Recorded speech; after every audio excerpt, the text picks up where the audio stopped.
আগে ভিডিওটা দেখেন, তারপর আমি কিছু বলছি।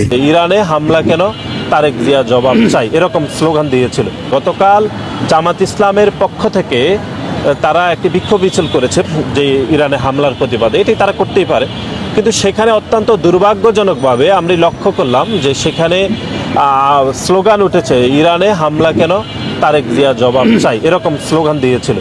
আমরা অত্যন্ত দুঃখজনক যে গত 17 বছর ধরে বাংলাদেশ জাতীয়তাবাদী দল বিএনপি দায়িত্বশীল বিরোধী দলের ভূমিকা পালন করেছে। দেশে আন্তর্জাতিক বিষয়ে এরকম গুরুত্বপূর্ণ বিষয়ে তারা কথা বলেছে, কিন্তু আমরা মনে করি যে জামাত ইসলামের এই যে স্লোগান, এটি দ্বারা প্রমাণিত হয় যে তারা শুধুমাত্র বিরোধিতার জন্যই আসলে বিরোধিতা করছে।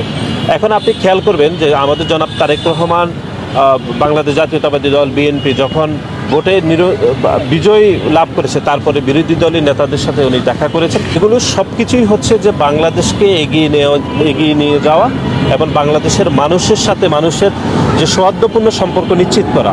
অর্থাৎ জামাত ইসলামেরও তো ভোটার রয়েছে, তাদের সাথে বিএনপির যারা সমর্থক রয়েছে তাদের সাথে যেন সম্পর্ক বৃদ্ধি পায়, তারই অংশ হিসাবে কিন্তু জনাব তারেক রহমান সেই ইফতারে অংশগ্রহণ করেছে। এখন শুধু দায়িত্বশীল ভূমিকা শুধু জনাব তারেক রহমান অথবা সরকারি দল অথবা বিএনপিরই পালন করলে হবে না, একই সাথে বিরোধী দলকেও অত্যন্ত দায়িত্বশীল ভূমিকা পালন করতে হবে। আমি মনে করি জামাতে ইসলাম সেই জায়গায় তারা কার্যত ব্যর্থ হয়েছে।